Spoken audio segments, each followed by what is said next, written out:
Hey everybody, Dapper Dan Man here, back again with another Devstream recap. This time around it's Devstream 69, and there are plenty of jokes to go along with it. First and foremost, I'd like to congratulate Warframe on hitting 200,000 subscribers.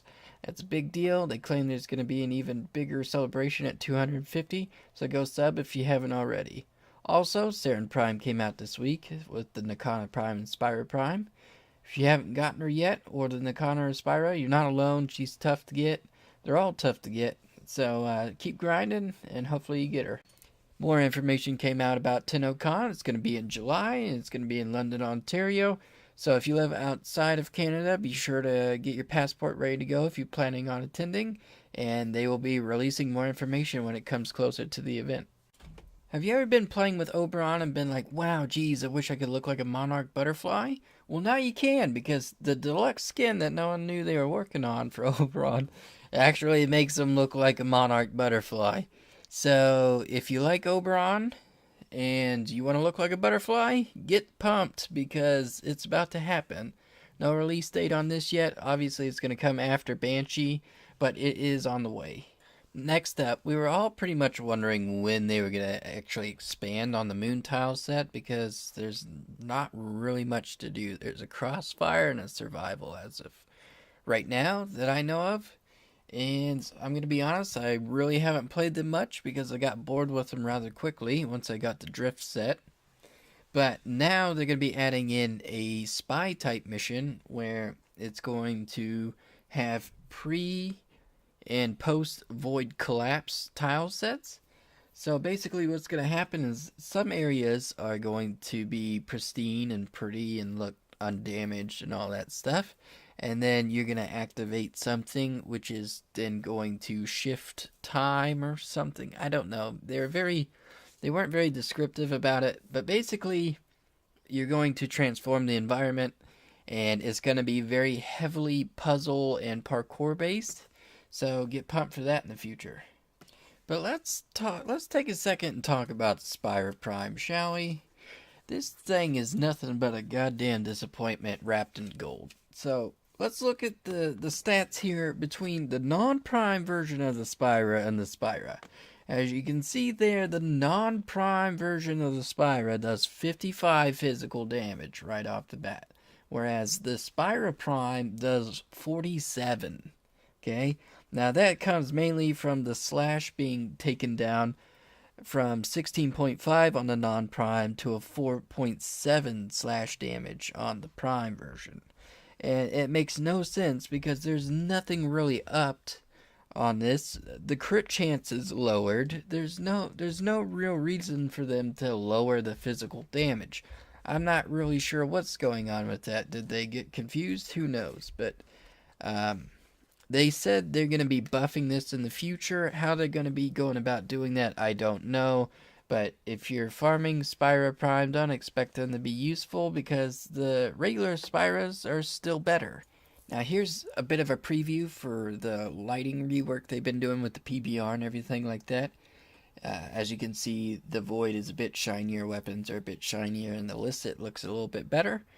But this lighting rework is going to up the size of Update 18.5's download file, so expect a substantially larger update file than normal. Steve had shown some vines previously to show kind of where they're at with Star Chart 3.0 and the interface they're doing with that, and they showed it again on the dev stream. And I couldn't really record that animation. I didn't want to get in trouble for that or anything. So I just took 2 screenshots of that. If you want to check it out, definitely go into the dev stream or go on his Twitter, I believe. He has the Vine still up on there that you can check out as well. Now, if you remember in Devstream 68, they kind of showed like this coffin-looking thing. But it turns out it's actually a sarcophagus. And the next Warframe that's coming out is going to be mummy-based. And they gave a lot of interesting information when it came to this Warframe. He's apparently not going to have any shield. He's going to have a large health pool. Mainly his abilities are going to be to steal health and to conjure up minions. And apparently some of his abilities will not only use energy but also health. So kind of like a Despoil build with Necros, but as a default. Alright, so there's some other things that they mentioned in the stream, but unfortunately I don't have any little fancy things to show or colorful images, so I figured I'd just create a list. First, they acknowledged that they were going to do a mag rework, and they have figured out what exactly they want to do with mag. They just got to figure out how they want to implement it into the game.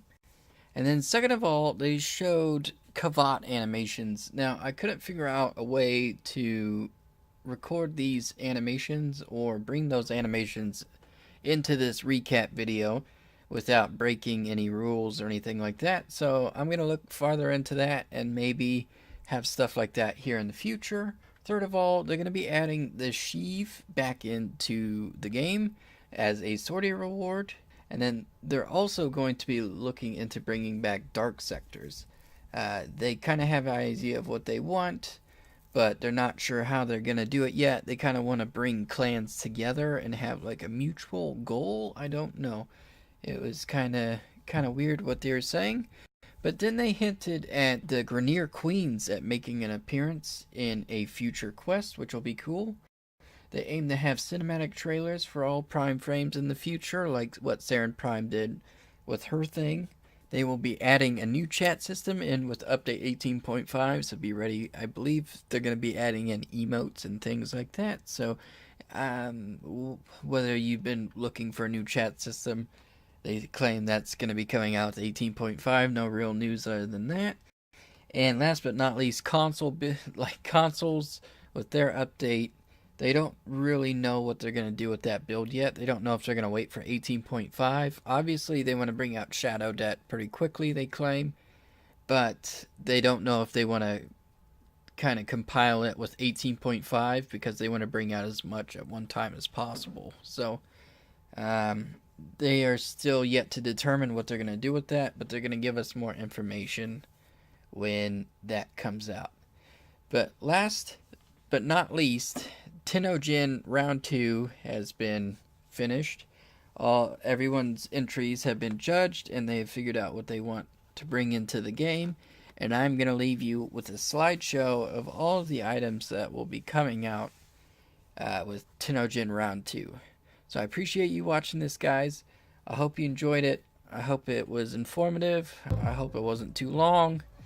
And until next time, have a good one.